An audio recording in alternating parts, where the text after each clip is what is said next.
Nadie puede negar que el lago Michigan se convierte en un destino impresionante cuando llega el verano.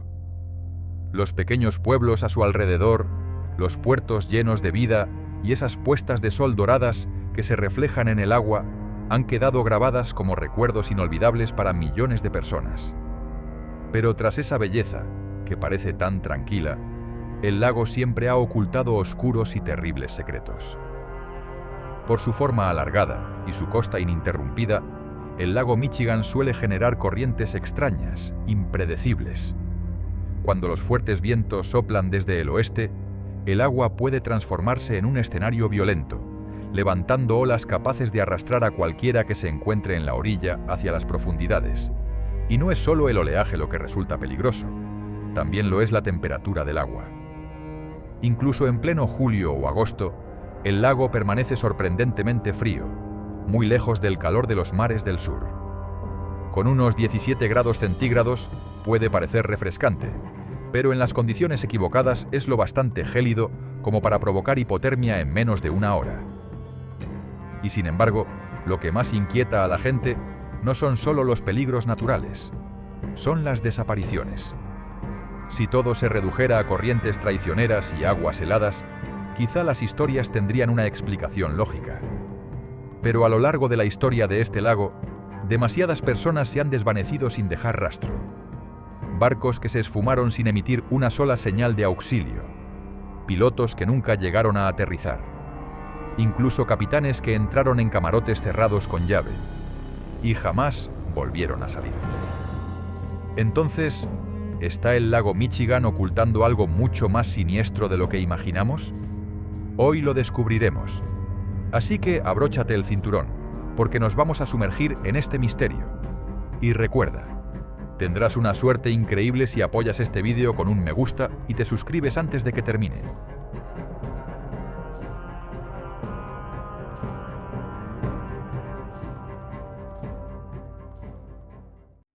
La corriente litoral. Cuando hasta la propia naturaleza tiende sus trampas. No es casualidad que al lago Michigan se le conozca a menudo como el mar interior de Estados Unidos. Con más de 480 kilómetros de largo y profundidades que rozan los 300 metros, su superficie tranquila puede engañar a cualquiera, haciéndole creer que está a salvo. Pero al igual que el océano, este gigantesco lago no sigue reglas predecibles. Su geografía, con extensas costas que se extienden de norte a sur sin interrupción, parece un regalo de la naturaleza, un escenario perfecto de belleza paisajística. Y sin embargo, es esa misma simetría la que da origen a un fenómeno conocido como corriente litoral, un flujo estrecho y poderoso de agua que se desplaza hacia afuera desde la orilla, arrastrando en silencio todo lo que encuentra en su camino, alejándolo de tierra firme. Quienes caen en esta trampa muchas veces no se dan cuenta de lo que ocurre hasta que ya han sido arrastrados decenas de metros hacia dentro del lago, sin comprender cómo han llegado hasta allí. Y cuando esa corriente invisible se combina con los fuertes vientos del oeste, aparece un segundo peligro. Olas repentinas e irregulares comienzan a formarse. No son necesariamente gigantescas, pero sí extraordinariamente peligrosas. Una persona que apenas se encuentre con el agua a la altura de las rodillas puede perder el equilibrio y ser arrastrada en cuestión de segundos. Para cualquiera que crea que puede resistir o nadar directamente contra la corriente para regresar a la orilla, suele ser un error fatal. La corriente no necesita vencerte por la fuerza, solo tiene que agotarte. Y con temperaturas que oscilan entre los 10 y los 18 grados centígrados, el cuerpo pierde calor con rapidez y el cansancio llega mucho antes de lo esperado. Poco después, el nadador desaparece en silencio bajo la superficie, como si nunca hubiera estado allí. Muchos de los que crecieron a orillas del lago Michigan conservan historias susurradas sobre un primo, un antiguo compañero de clase o un turista de paso. Alguien que nadó demasiado lejos y nunca regresó. Y es por relatos como estos que, a menudo, los ahogamientos en el lago se catalogan como simples accidentes. Pero si solo fuera eso, la lista cada vez mayor de desapariciones extrañas, de restos fantasmales encontrados sin tripulación y de estadísticas veraniegas cada vez más alarmantes. no dejaría tras de sí una sensación tan profunda de inquietud. El Triángulo de Michigan. ¿Leyenda o una advertencia escrita en la propia historia? Donde abundan las preguntas sin respuesta, las personas comienzan a crear teorías. Y cuando las desapariciones continúan sucediendo, es imposible no preguntarse: ¿podría estar ocurriendo algo más bajo la superficie del lago Michigan? Durante décadas, los pescadores que han pasado su vida en estas aguas han hablado en voz baja sobre una zona en particular, una región extraña dentro de la inmensidad del lago. Se trata de un área triangular que se extiende desde Manitowoc, en Wisconsin, hasta Ludington, y desciende después hasta Benton Harbor, en Michigan. Dentro de este triángulo ha ocurrido un número asombroso de desapariciones, colisiones y accidentes imposibles de explicar. La gente lo conoce como el Triángulo de Michigan. Los escépticos se apresuran a decir que todo esto no es más que una simple coincidencia estadística. Aseguran que si dibujásemos un triángulo en cualquier zona con un tráfico marítimo intenso, los accidentes acabarían cayendo dentro de ese espacio. Pero, ¿de verdad se reduce todo a eso? Porque dentro de este supuesto triángulo, los sucesos van mucho más allá de simples naufragios o caídas de aviones. Hablamos de historias, donde tripulaciones enteras desaparecieron sin dejar rastro, dejando atrás barcos fantasma a la deriva, vacíos y sin nadie a bordo. Han existido desapariciones que ocurrieron en condiciones meteorológicas perfectas, sin una sola señal de advertencia previa, y hay incluso casos en los que capitanes se desvanecieron tras puertas cerradas por dentro, como si jamás hubieran estado allí. Algunos investigadores independientes han comparado la frecuencia de sucesos extraños en esta región con los que ocurren en el Triángulo de las Bermudas. Incluso hay quienes aseguran que el Triángulo de Michigan registra una tasa de anomalías aún mayor en proporción a su superficie. Entonces, ¿qué es lo que da origen a este triángulo? ¿Podrían ser campos magnéticos irregulares, poderosos remolinos ocultos en las profundidades del lago? ¿O se trata de algo completamente distinto?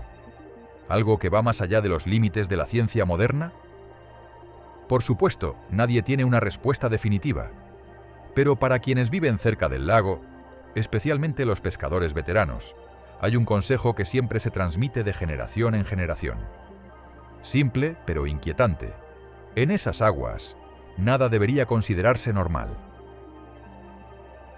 El Roosevelt, el barco que nunca regresó. Algunos barcos nacen para resistir tormentas, otros perduran tanto tiempo que la gente llega a creer que son insumergibles. Y luego están los barcos como el Roosevelt. Botado en 1863, en plena época dorada de las goletas de madera de 2 mástiles, el Roosevelt fue durante años un hilo vital en el comercio que atravesaba el lago Michigan. Durante casi 6 décadas, soportó innumerables temporales y más de una colisión, algunas tan graves que su mera supervivencia parecía un milagro. Con el tiempo, dejó de ser visto como un simple barco. Se convirtió en un símbolo de resistencia. Y quizá por eso, la tragedia que finalmente lo alcanzó resultó aún más difícil de aceptar. Octubre de 1921. El Roosevelt se preparaba para lo que sería su último viaje de la temporada otoñal, transportando una carga de patatas y valiosa madera de arce desde High Island hasta Benton Harbor. No era un trayecto largo, y aquella mañana el clima se reportaba como tranquilo y agradable. Pero algo extraño ocurrió incluso antes de que el barco zarpara. Su timonel de toda la vida, el hermano Ed Johnson, se negó de manera repentina a subir a bordo. Únicamente dijo que tenía un muy mal presentimiento y que no podía ignorarlo. Sus palabras inquietaron al resto de la tripulación. Aún así, se contrató a un capitán sustituto, Earhart Glaasa, procedente del continente, y el Roosevelt zarpó tal y como estaba previsto. Unos días más tarde, en la noche de Halloween, el ferry Ann Arbor número 4 se topó con el casco volcado del Roosevelt, a la deriva a unos 24 kilómetros de la costa. La popa estaba gravemente dañada, y no quedaba ni una sola persona a bordo. Al principio pareció un simple accidente, Tal vez el Roosevelt había chocado con un barco mayor en medio de la niebla y su tripulación había sido rescatada. Pero ningún otro navío informó nunca de una colisión. Un remolcador, el Cumberland, fue enviado para recuperar el Roosevelt. Sin embargo, cuando se aproximaba al pecio, una tormenta repentina y violenta estalló con tal intensidad que obligó al Cumberland a retirarse. Cuando por fin mejoró el tiempo, lograron regresar y remolcar el barco hasta Rhein para su inspección. Y fue entonces cuando las teorías comenzaron a desmoronarse.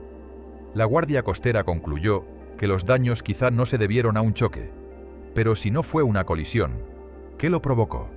¿Una explosión? ¿Un accidente a bordo? ¿O algo más? Algo que jamás quedó registrado. Nadie supo con certeza cuántas personas iban a bordo. Los registros de la cooperativa que poseía el Roosevelt en aquel entonces eran tristemente escasos. Las estimaciones variaban entre 9 y 28 tripulantes. Y hasta el día de hoy, ni uno solo ha sido encontrado. La historia del Roosevelt nunca tuvo un final claro. Permanece suspendida, sin resolverse, como un extraño y persistente silencio que emana desde las profundidades del propio lago Michigan. Le Griffon. El barco pionero y el primer gran misterio de los grandes lagos. A finales del siglo XVII, cuando Norteamérica no era más que una frontera difusa a ojos de Europa, un francés llamado René Robert Cavelier de La Salle emprendió su viaje a través de aguas que aún no tenían nombre. Con la visión de construir un imperio comercial a través de las rutas fluviales interiores, La Salle sabía que las tradicionales canoas eran demasiado pequeñas para sostener el peso de una economía emergente. Por eso, en 1679, encargó la construcción de una nave como ninguna otra vista antes en los Grandes Lagos. Según numerosos registros, Le Griffon pesaba unas 45 toneladas, contaba con 1 o 2 mástiles y estaba equipada con 7 cañones. Su aspecto recordaba al poder y prestigio de los buques de guerra europeos en miniatura. Más que un simple medio de transporte, era un símbolo flotante de la fuerza y la ambición francesa en el Nuevo Mundo. El 7 de agosto de ese mismo año, tras meses de retrasos por falta de materiales y conflictos con tribus nativas, el Griffon fue finalmente botado en la desembocadura del río Niágara. Desde allí inició su viaje hacia el oeste, navegando por los lagos Erie y Huron, antes de internarse en aguas aún desconocidas. A mediados de septiembre, Le Griffon atracó en una pequeña isla frente a la costa de lo que hoy conocemos como Green Bay, actualmente llamada Washington Island. Allí, La Salle fue recibido cordialmente por la tribu Potawatomi, que ya lo conocía de expediciones anteriores. El comercio fue ágil y amistoso.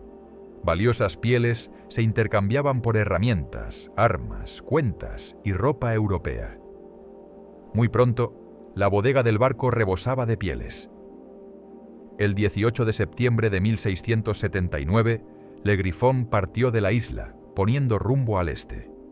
La Salle se quedó atrás, con la intención de continuar sus exploraciones por tierra, mientras la tripulación de 6 hombres llevaba la nave de regreso, cargada con la promesa de un viaje triunfal. Pero el Griffon nunca llegó.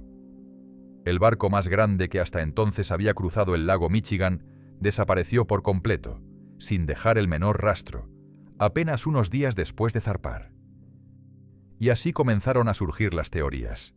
Algunos creyeron que una tormenta repentina y violenta se había tragado la nave por completo.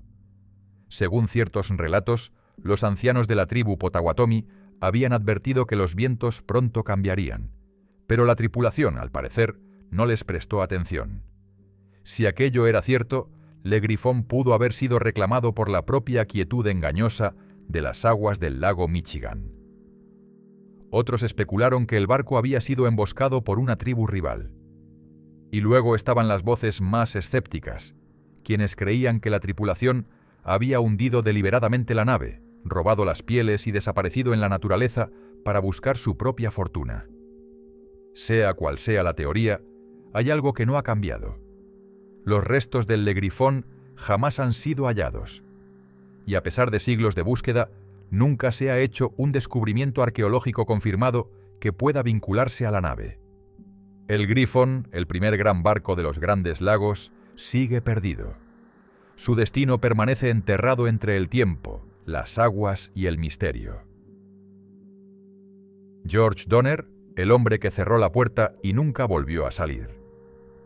En abril de 1937, mientras gran parte de la región de los Grandes Lagos aún se recuperaba de un invierno especialmente duro, el capitán George R. Donner, un marinero experimentado de 58 años, dirigía el carguero O.S. McFarland a través de los últimos restos de hielo de la temporada. El barco transportaba casi 10.000 toneladas de carbón desde Erie, Pensilvania, hasta Port Washington, en Wisconsin. El viaje estaba lejos de ser sencillo. Gran parte del norte del lago Hurón y sus estrechos seguían bloqueados por masas de hielo a la deriva. Durante días enteros, Donner apenas abandonó la cabina de mando. Dormía poco, comía aún menos y mantenía la mirada fija en los estrechos pasajes de agua libre entre los bloques de hielo. Su tripulación observaba que estaba exhausto, pero también que seguía concentrado y alerta. Finalmente, tras atravesar el estrecho de Mackinac y adentrarse en las aguas más tranquilas del sur del lago Michigan, el silencio se apoderó del paisaje. El hielo había desaparecido, los cielos se despejaron y el barco avanzaba suavemente bajo la tenue luz del atardecer. Era el cumpleaños del capitán Donner. Unas 3 horas antes de la hora prevista para atracar, Donner abandonó la cabina de mando, cedió el control a su primer oficial y dijo: «Avísame cuando estemos cerca del puerto». Después entró en su camarote, cerró la puerta tras de sí y jamás volvió a ser visto. A menos de 1 hora del puerto, el primer oficial cumplió las instrucciones y llamó a la puerta del capitán. No hubo respuesta. Preocupado, intentó girar el pomo. Pero la puerta estaba cerrada por dentro. La inquietud se transformó rápidamente en alarma. Forzaron la entrada y cuando la puerta se abrió de par en par, lo único que encontraron fue nada. La habitación estaba completamente vacía. No había señales de forcejeo. La única ventana era un pequeño ojo de buey de ventilación, demasiado estrecho para que un adulto pudiera pasar por él. El barco entero fue registrado de inmediato. Cada compartimento, cada bodega de carga, la sala de máquinas, los depósitos de carbón, cada rincón en penumbra del navío fue revisado de arriba a abajo. Pero no había ni rastro de él. Las autoridades fueron avisadas de inmediato. Se emitió una señal de emergencia a todos los barcos cercanos y se movilizaron equipos de búsqueda. Pero jamás se encontró rastro alguno de George Donner, como si hubiera desaparecido del mundo sin dejar la menor huella. Durante años, la historia se contó y volvió a contarse como uno de los misterios más perdurables del lago Michigan. Porque no ocurrió en medio de una tormenta ni en medio del caos, sino bajo las condiciones más tranquilas, con cielos despejados y a bordo de un barco que se suponía completamente seguro. Otras desapariciones y la oscura sombra conocida como el Triángulo de Michigan. Quienes han vivido el tiempo suficiente cerca del lago Michigan aseguran que este lugar late con un ritmo propio. Veranos breves, inviernos interminables y una relación silenciosa, casi irreverente, con la vasta extensión de agua que se abre más allá de sus porches. Porque a pesar de los satélites, los radares y los mapas náuticos completos, en el lago siguen ocurriendo cosas que nadie logra explicar. Historias como la del Roosevelt, la del Le Griffon o la desaparición del capitán Donner son solo las más conocidas dentro de una lista mucho más larga de desapariciones misteriosas. Y cuando la gente empezó a conectar los lugares, Manitowoc, Ludington y Benton Harbor, descubrió algo inquietante. Una figura triangular. El mismo triángulo del que ya hemos hablado antes. El 23 de junio de 1950, el vuelo 2501 de Northwest Orient Airlines desapareció sin dejar rastro mientras sobrevolaba el lago rumbo a Detroit. A bordo viajaban 58 personas. El avión fue visto por última vez volando con total normalidad a unos 1000 metros de altitud, en calma, sin emitir ninguna señal de emergencia. Más tarde, los equipos de búsqueda hallaron fragmentos dispersos flotando a más de 30 kilómetros de la costa. Pero jamás se encontró el fuselaje. No se recuperó ni un solo cuerpo, y el caso se convirtió en uno de los mayores misterios sin resolver en la historia de la aviación civil estadounidense. Luego, en 1998, una pequeña avioneta privada con 2 personas a bordo, un piloto experimentado y un único pasajero, perdió contacto en el radar mientras sobrevolaba esa misma zona. Aquel día, el clima fue registrado oficialmente como perfecto. El vuelo no debía durar ni una hora. Y aún así, se convirtió en otra desaparición inexplicable, que repetía un patrón ya demasiado familiar. Muchos han intentado darle una explicación, señalando anomalías en el viento, cambios repentinos en la presión barométrica, turbulencias atmosféricas o fallos mecánicos. Pero cuando sucesos como estos se repiten, bajo las mismas condiciones y en la misma zona geográfica, cada vez resulta más difícil creer que no haya algo más detrás. Algunos investigadores aficionados recurrieron al sonar, escaneando el lecho del lago con la esperanza de descubrir algo, cualquier cosa que pudiera dar una respuesta. Pero al final, no encontraron absolutamente nada. Las olas del lago Michigan siguen golpeando la orilla, como lo han hecho durante cientos, quizá miles de años. Y para quienes han vivido cerca de él, saben que no se trata simplemente de un inmenso cuerpo de agua. Desde el Le Griffon, el primer barco en desaparecer, hasta el Roosevelt, hallado volcado entre la niebla sin que se recuperara a una sola persona. Desde el capitán George Donner, que entró en un camarote cerrado con llave y nunca volvió a salir, hasta el vuelo 2501, tragado por el cielo y borrado sin dejar rastro. ¿Podría ser todo simple coincidencia? ¿Bastan unos cuantos mapas, algunos datos meteorológicos y un poco de lógica para explicarlo todo? ¿O acaso existen fuerzas que no aparecen en ningún mapa, que no están escritas en ningún libro, pero que se mueven en silencio en las profundidades del lago? Si esta historia te hizo reflexionar, aunque solo fuera por un instante, compártelo en los comentarios aquí abajo. Y si quieres seguir explorando misterios como este, no olvides suscribirte y activar la campanita. Nos vemos en el próximo vídeo.